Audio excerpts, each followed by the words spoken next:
The Blackhawk was already at 8,000 feet when they cut her harness.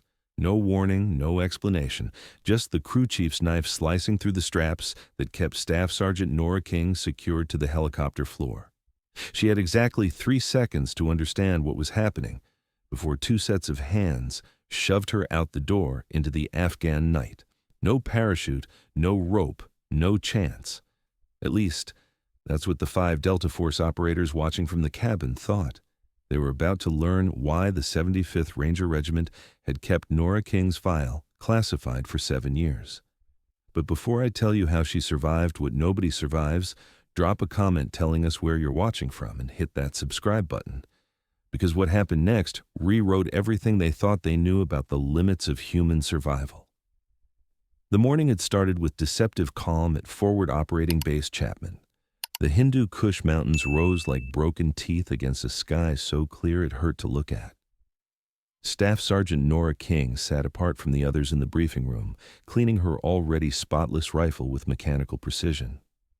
5 years in the Rangers had taught her that the quiet moments before a mission were when death liked to introduce himself. At 28, Nora didn't look like Hollywood's idea of an elite soldier. Average height, lean rather than bulky. With dark hair she kept shorter than regulation required, and brown eyes that never quite seemed to settle on any one thing. The kind of face that could disappear in a crowd, which had served her well in places where being remembered got you killed. "King," Major Harrison's voice cut through her thoughts. "You're sitting this one out." She looked up, hands still working the rifle's bolt. "Sir?" "Orders from up high. We're taking the Delta boys on this one. They need the flight hours, and Command wants them to get familiar with our AO." He gestured to the 5 operators sprawled across the briefing room's plastic chairs. "You're just riding along for the terrain familiarization. No ground ops." The Delta Force team looked like they'd been carved from the same block of granite, all sharp angles and barely contained violence. Their leader, Master Sergeant Cole "Hammer" Rourke, had the kind of scarred face that suggested he collected knife fights like some people collected stamps. "Copy that, sir," Nora replied, but something cold settled in her stomach. In 5 years of operations, she'd never been benched without reason. Specialist Danny Kim, her usual spotter, caught her eye from across the room. His expression said everything. Something's wrong. But before either could voice their concerns, the briefing began. "Operation Copper Valley," Harrison announced, pulling up a satellite image on the screen. ISR picked up a high-value target moving through the Korangal. Ahmad Rashidi, bomb maker, facilitator, and the bastard responsible for 3 of our KIAs last month. The room's energy shifted, sharpened. Nora knew 2 of those KIAs personally. Good men, blown apart by IEDs that bore Rashidi's signature, pressure plates hidden under trash, secondary devices placed exactly where first responders would step. "Delta takes point on the ground," Harrison continued. "Standard snatch and grab. King, you're in the bird for overwatch only. Questions?" Rourke leaned back in his chair. "Why do we need Ranger overwatch if we're not expecting contact?" "Insurance," Harrison replied. "King knows these mountains better than anyone. If things go sideways, she can guide you out." The briefing dissolved into tactical details. Approach vectors, contingency plans, extraction routes. Nora memorized it all, even though she supposedly wouldn't need it. That cold feeling in her stomach had grown into something with teeth. Kim found her at the armory as she loaded magazines. "This stinks," he said without preamble. "You've led 17 operations in the Korangal. Now, suddenly your taxi service?" "Orders are orders." She slipped another magazine into her vest, then another. If she was just observing, she shouldn't need more than basic combat load. She took double anyway. "Nora, something's—" "I know." She met his eyes. "Watch your 6 out here, Danny. Something feels off about everything today." The Blackhawk lifted off at 2300 hours, rotors beating the thin mountain air into submission. The Delta team sat in practiced silence, their night vision goggles making them look like prehistoric insects in the green-tinted darkness. Nora positioned herself near the door gunner, ostensibly to observe the terrain, but really because it gave her the best fields of fire if needed. 20 minutes into the flight, The intercom crackled. "Approaching phase line Alpha," the pilot announced. 3 minutes to target. That's when Rourke stood up. The movement was casual, like he was stretching, but Nora's hand drifted to her sidearm. In the green wash of her night vision, she saw him signal his team. Small gestures, nearly invisible, but she'd learned to read violence in all its languages. "King!" Rourke's voice came through her headset, conversational despite the rotor noise. "You know what your problem is?" She turned slightly, keeping her peripheral vision on the other Delta operators. "Enlighten me." "You're too good. Command's noticed. The Korangal belongs to you. Every warlord, every smuggler, every fighter knows the female ranger who walks their mountains like she was born in them." He moved closer, and now Nora could see the others shifting position, creating a box around her. That kind of reputation is bad for business. Whose business? The kind that pays better than army salary. His hand moved to his knife, not threatening, just resting there. Rashidi isn't just a bomb maker. He's a facilitator. Opium, weapons, information, he moves it all. And he's willing to pay handsomely to anyone who removes obstacles. The pieces clicked into place with sickening clarity. This wasn't a mission, it was an execution. "How much?" she asked, buying time while her mind ran through options. 5 operators, confined space, 8,000 feet up. The math wasn't good. 50,000 each, plus future considerations. Rourke actually smiled. "Nothing personal, King. You're just too effective. The smuggling routes need to stay open, and you keep closing them." "So you throw me out of a helicopter and tell everyone it was an accident?" "Equipment malfunction. Happens all the time in these mountains. Harness fails, soldier falls, tragic accident, full military honors." He pulled the knife free, its blade black against the green night vision world. "Unless you want to make this difficult." Nora's mind processed a dozen scenarios in the space between heartbeats. She could fight, but 5-on-1 in a confined space would end badly. She could call for help, but the pilots might be in on it. The knife moved faster than thought, slicing through her harness straps with surgical precision. Before she could react, hands grabbed her arms, her vest, lifting and pushing in one coordinated motion. The Blackhawk's door yawned open beside her, 8,000 feet of nothing beyond its edge. "Should have stayed home, Ranger," Rourke said.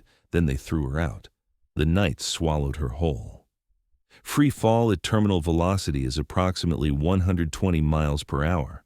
At that speed, the human body becomes a projectile, subject to physics and nothing else. Most people would have spent their last seconds screaming, flailing, praying. Nora King did none of those things. Instead, she went to work. First priority, orientation. She spread her arms and legs into a stable arch position, using her body as an airfoil to control her descent. The mountains rushed up at her with terrifying speed. But panic was a luxury she couldn't afford. She had maybe 40 seconds before impact. Second priority, location. The green-tinted world through her night vision goggles showed the Korangal Valley, spread below like a 3-dimensional map. She knew these mountains intimately, every ridge, every valley, every seasonal stream. There, a glint of reflected moonlight, Korangal River running high with snowmelt. Third priority, angle. She shifted her body position, tracking toward the river. The water would be ice cold, barely above freezing, but it was better than rock. The angle had to be perfect. Too steep and the impact would be like hitting concrete. Too shallow and she'd skip across the surface, breaking every bone in her body. 20 seconds. She pulled her rifle tight against her chest, locked her ankles, and positioned her hands to protect her head. Below, the river looked like a silver thread.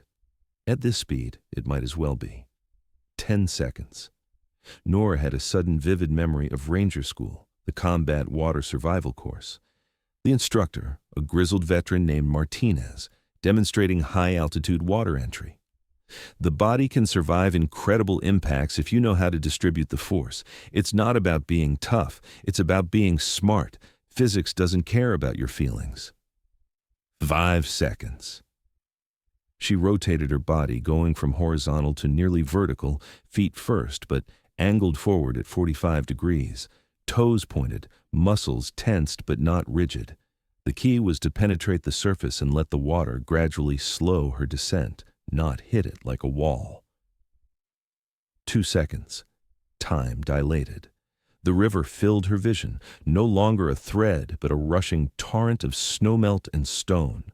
She could see individual ripples, the way the current broke around submerged rocks. Too late to adjust, too late for anything but commitment. 1 second. She took the deepest breath of her life. Impact. The world exploded into chaos and pain. Even at the optimal angle, hitting water from 8,000 feet was like being beaten by invisible hammers. The shock traveled up through her feet, her legs, her spine, trying to compress her skeleton into itself. Her vision went white, then black, then white again. But she'd calculated correctly. Instead of shattering on impact, she penetrated the surface like a knife, the water gradually bleeding off her velocity as she plunged into the dark. The cold was beyond description, so intense it felt like burning, every nerve screaming in protest. Her lungs, compressed by the impact, screamed for air. But she was still moving too fast, still going deeper. The river was maybe 20 feet deep here, and she hit the bottom hard enough to crater into the silt. Rocks scraped against her vest, her helmet cracked against something solid, and her left shoulder erupted in pain that suggested dislocation at minimum. But she was alive. Nora pushed off the bottom with legs that barely responded, kicking toward what she hoped was the surface. The current had already carried her downstream, the water so cold it was stealing her strength with every second. Her gear, waterlogged and heavy, tried to drag her back down. Her head broke the surface and she gasped, sucking in air that tasted like life itself. The current slammed her into a boulder, adding broken ribs to her growing list of injuries, but the impact also pushed her toward the shallows. She clawed at rocks, fingernails breaking until she could drag herself partially onto a gravel bar. For 30 seconds she just lay there, coughing up river water and blood, every breath a symphony of pain. Her left shoulder was definitely dislocated, at least 2 ribs broken, and something in her right knee had torn during impact. But she was breathing. She was thinking. She was alive. Above, the Black Hawk's rotors were fading into the distance. They'd probably circle back to confirm the kill, but the river had carried her almost a quarter-mile downstream from the impact point. In the darkness, with the tree cover, they'd never spot her. Nora forced herself to her knees, then to her feet. Standing took 3 tries and left her vision graying at the edges, but adrenaline was a powerful drug. She needed to move. The temperature was dropping, her clothes were soaked, and hypothermia would kill her just as dead as the fall should have. She stumbled into the tree line, each step agony, and found a cluster of boulders that formed a natural shelter. With her good arm, she pulled out her emergency kit, waterproofed because she'd learned long ago that preparation meant assuming everything would go wrong. Fire starter, emergency blanket, basic medical supplies. She couldn't risk a fire. The smoke would give her away, but the emergency blanket would help retain what body heat she had left. The morphine injector called to her, promising relief from the symphony of pain playing through her body, but she couldn't afford the mental fog. Not yet. Instead, she gritted her teeth and relocated her shoulder. The sound it made going back into socket was wet and horrible, and she had to bite down on a rifle sling to keep from screaming. Next, she used her rifle sling to create a makeshift binding for her ribs. It wouldn't fix them, but it would keep her from puncturing a lung if she had to move fast. Her radio was destroyed, waterlogged and cracked from the impact. Her GPS beacon had survived, but activating it would broadcast her position to everyone, including the Delta team that had just tried to murder her. She was alone, injured, and presumed dead in hostile territory. Most people would have given up, waited for death or rescue. But Nora King wasn't most people. She was a ranger, and rangers don't quit. They also don't forget. As she huddled under the emergency blanket, feeling slowly returning to her extremities, Nora began to plan. Rourke and his team thought they had eliminated a problem. They were about to learn they'd created something much worse, a ranger with nothing left to lose and everything to prove. Dawn came like a blessing and a curse. The sun's warmth was welcome after a night of bone-deep cold, but it also meant the hunt would begin. Rourke's team would need confirmation of her death, and when they didn't find a body, they'd come looking. Nora had moved twice during the night, ignoring her body's protests. Pain was just information, and information could be processed and filed away. She'd learned that in places where showing weakness got you killed faster than bullets. Her current position was a shallow cave, really just an overhang of rock, but it provided concealment and a good view of the valley below. Through her cracked but functional binoculars, she watched the Black Hawk return, circling the river like a vulture. It hovered near her impact point, and she could imagine the conversation inside: confusion, concern, the growing realization that they hadn't found a body. The helicopter landed on a flat section of riverbank. 5 figures emerged, spreading out in a search pattern. Even from distance, she recognized Rourke's distinctive walk: predatory, confident. They were armed for war, not rescue, which told her everything about their intentions. Her rifle had survived the fall, protected by its case and her body. She'd field-stripped and cleaned it during the night, working by touch in the darkness. Now she settled into a shooting position, using a fallen log as support for her injured shoulder. The range was extreme, nearly 800 meters, and with her injuries she could maybe manage one good shot before the recoil became unbearable. But one shot could change everything. She watched them search, patient as stone. They were good, she'd give them that. Professional movement, overlapping fields of fire, textbook small unit tactics. But they were also arrogant, assuming they were hunting a corpse, not a survivor. One of them, Sergeant Briggs, she thought, stopped to drink from his canteen. A small thing, a human moment, but it meant he felt safe. That was their first mistake. Nora lined up the shot, adjusting for wind, elevation, and the slight tremor in her hands from the cold and pain. The math was automatic, carved into her muscle memory by thousands of hours on the range. Breathe in, breathe out, find the natural pause between heartbeats. She didn't shoot Briggs. That would have been expected, obvious. Instead, she put a round through Rourke's radio antenna, the high-powered rifle's report echoing across the valley like thunder. The antenna exploded in a shower of sparks and plastic, and 5 elite operators hit the dirt like their strings had been cut. The message was clear. I'm alive. I can reach you. And this is your only warning. For 10 seconds, nothing moved except the river. Then Rourke's voice carried across the valley, amplified by the mountain acoustics. "King, I know that's you." She didn't respond, just watched through her scope as they scrambled for better cover. They'd gone from hunters to hunted in the space of a trigger pull, and the psychology of that reversal was more devastating than any bullet. "We can work this out," Rourke called. "It was just business." Nora smiled grimly. Everything was just business until someone started shooting back. She displaced, moving through the pain to a new position. Rule 1 of sniper warfare: never fire twice from the same location. Her knee barely held her weight, and black spots danced at the edges of her vision, but she'd operated in worse condition. In Iraq, she'd completed a mission with a bullet in her hip.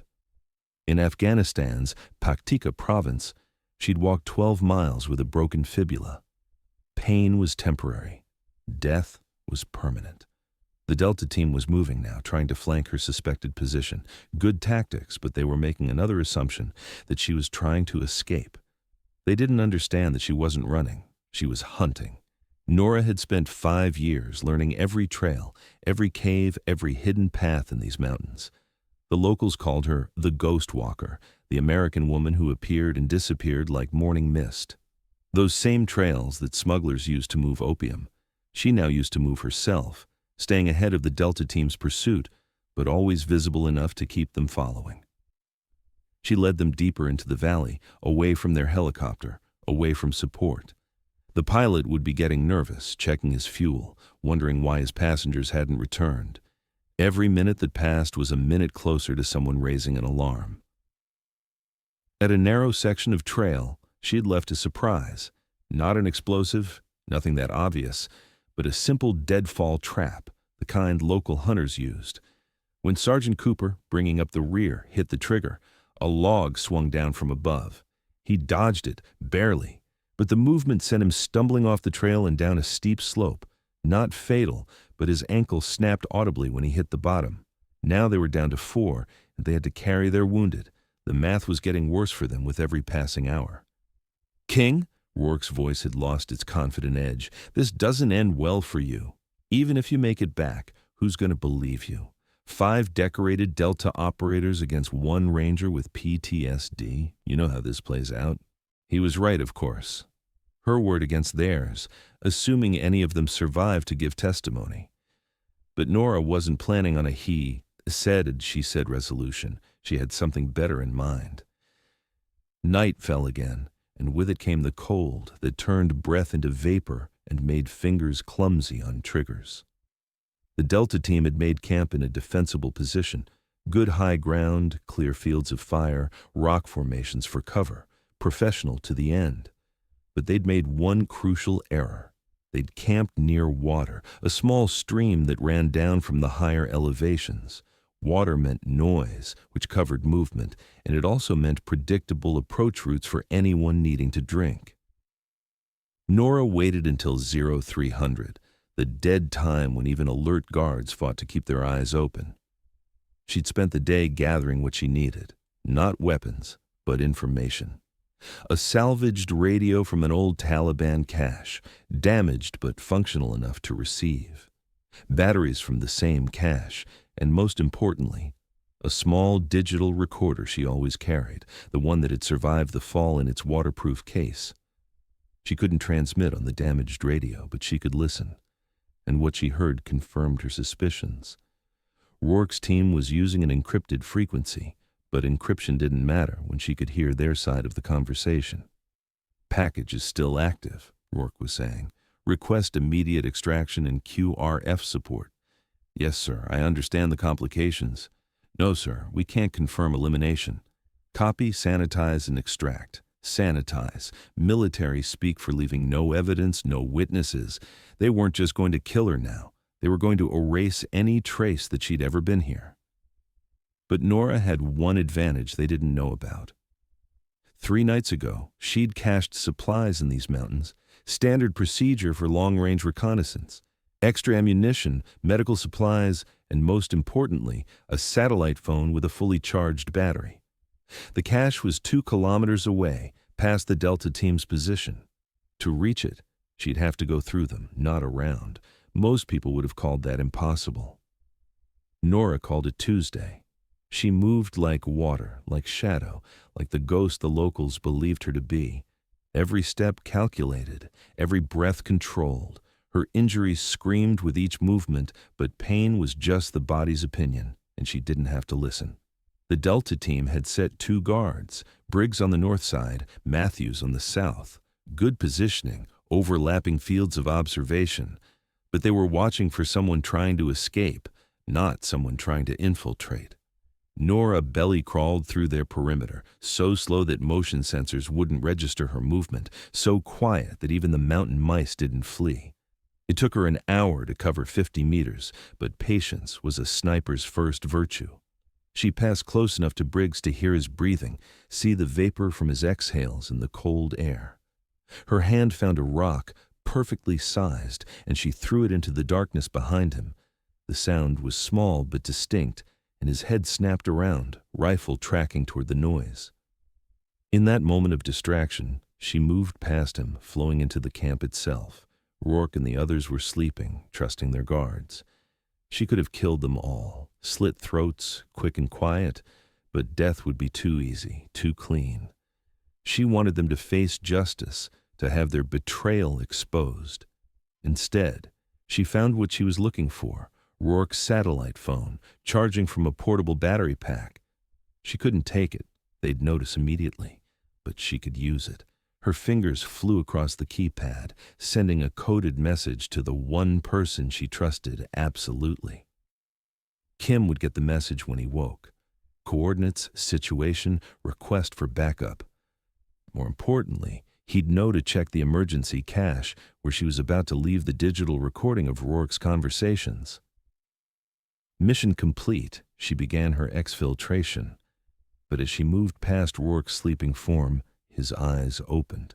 For a frozen moment they stared at each other in the darkness. His hand started moving toward his weapon. Nora's knife was faster, not a killing blow. She drove it through his hand, pinning it to the ground. His scream woke the camp, but she was already moving, vanishing into the darkness as lights blazed and voices shouted.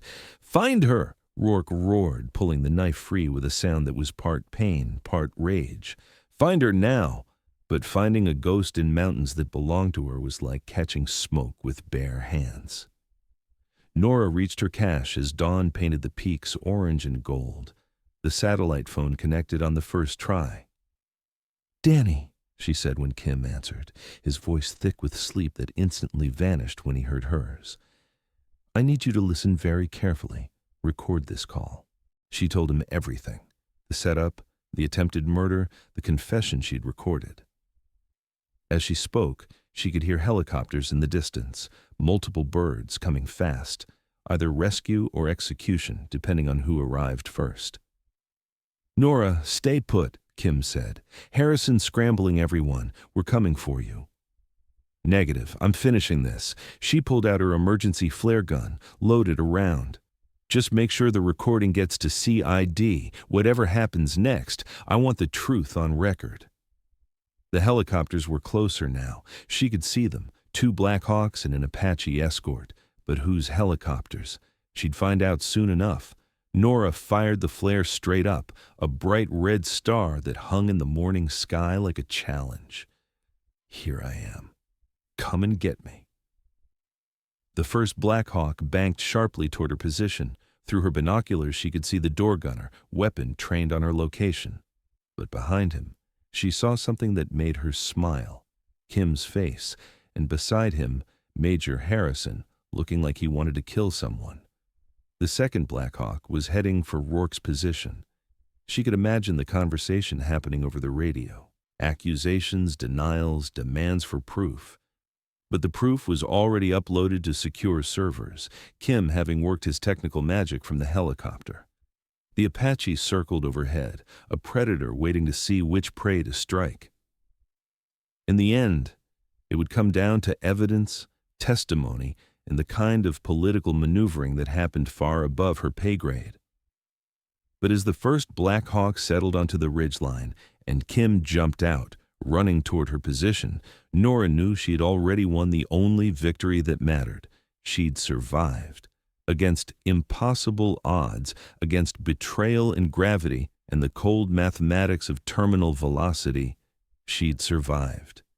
"Jesus Christ, Nora," Kim said, taking in her injuries. The makeshift sling, the obvious concussion, the way she held herself to protect broken ribs. "How are you even standing?"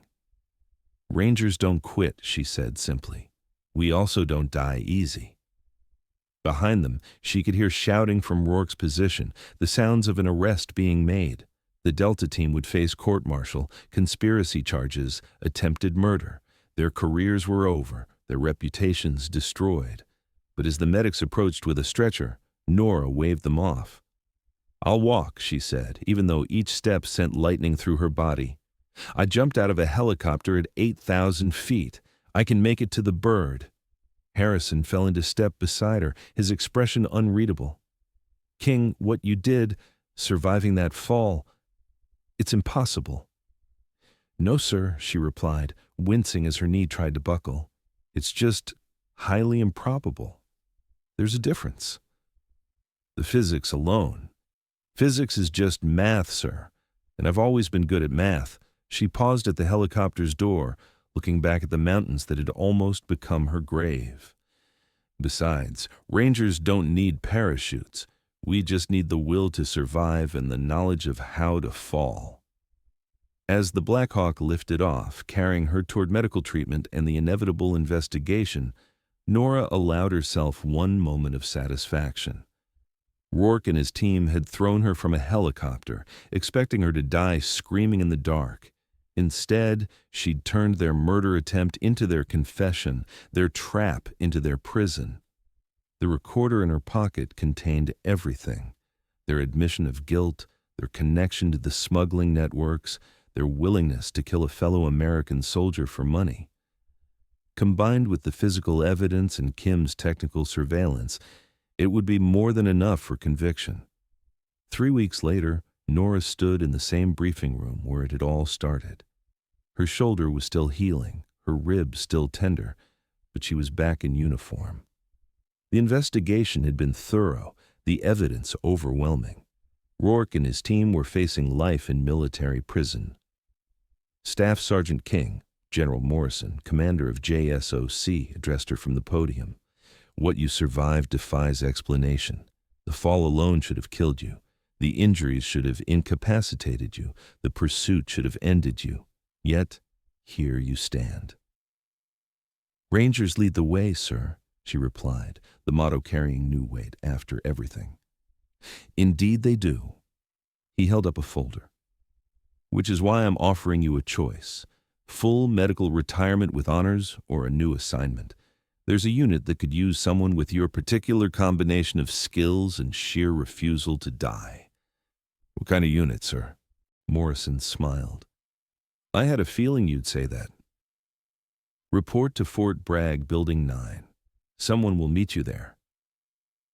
As Nora left the briefing room, Kim caught up with her in the hallway. So? Medical retirement or mystery assignment? What do you think? He laughed. I think they threw you out of a helicopter and you turned it into a promotion. I think you're physically incapable of taking the easy path.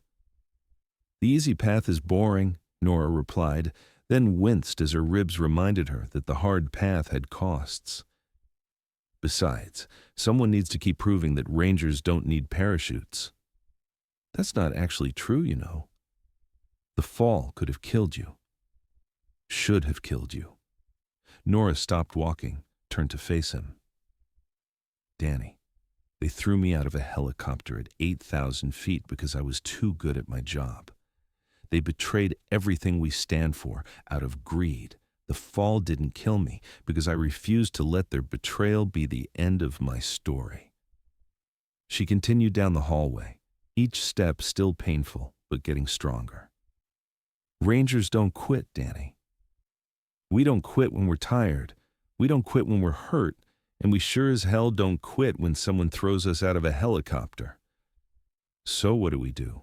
Nora smiled, the expression sharp as a blade. We survive. We adapt. We overcome. And then we make them regret ever thinking we were just another problem to be eliminated. Behind them, the sun set over Fort Bragg, painting the sky the color of blood and gold. Somewhere in military prison, 5 former Delta Force operators were learning that betraying a Ranger wasn't just a mistake. It was a physics lesson in how far someone could fall and still come back stronger. And somewhere in Building 9, a new kind of unit was about to gain its most unconventional operator, a woman who'd fallen 8,000 feet without a parachute and lived to tell about it. The video ends with actual footage from Nora's helmet cam, recovered during the investigation. The moment of the push, the fall, the impact, all captured in grainy, nightmarish detail. The investigation board had watched it dozens of times, trying to understand how she'd survived. The answer was simple and complex at the same time. Training, preparation, and the absolute refusal to accept death as an outcome.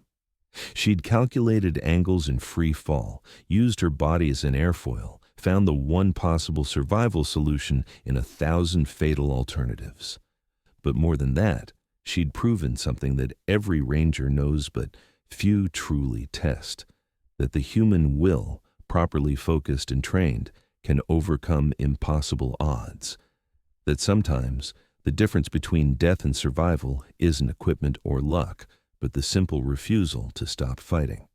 Nora King became a legend in the special operations community, not for what she'd done on missions, though her record was exemplary, but for being the Ranger who got thrown from a helicopter at 8,000 feet and not only survived, but came back to destroy the men who'd tried to kill her. They'd thought they were eliminating a problem. Instead, they'd created a legend. And legends, as any soldier will tell you, are much harder to kill than people. Rangers lead the way. Sometimes that way is straight down at terminal velocity. But as Nora King proved on a cold night in the Korengal Valley, Rangers don't need parachutes. They just need the will to survive and the knowledge that falling isn't the same as failing. The only difference is whether you get back up. And Rangers always get back up. Have you ever faced a situation where everyone expected you to fail, only to prove that survival is more about mindset than circumstance? What would you do if betrayed by the very people meant to protect you? Could you find the will to survive an 8,000-foot fall without a parachute? Drop your thoughts in the comments below. We read every single one. If this story reminded you that the human spirit is harder to kill than the human body, hit that like button and subscribe for more tales of impossible survival and unbreakable will. Share this with someone who needs to remember that falling isn't the same as failing. It's just another opportunity to prove how strong you really are. More stories of warriors who refuse to die are waiting on your screen. Watch those next, and remember, Rangers lead the way, even when that way is straight down. Until tomorrow, remember, they can throw you from a helicopter, but they can't throw the Ranger out of you. Thanks for watching. If you like this video, you can subscribe to see more incredible stories like this one.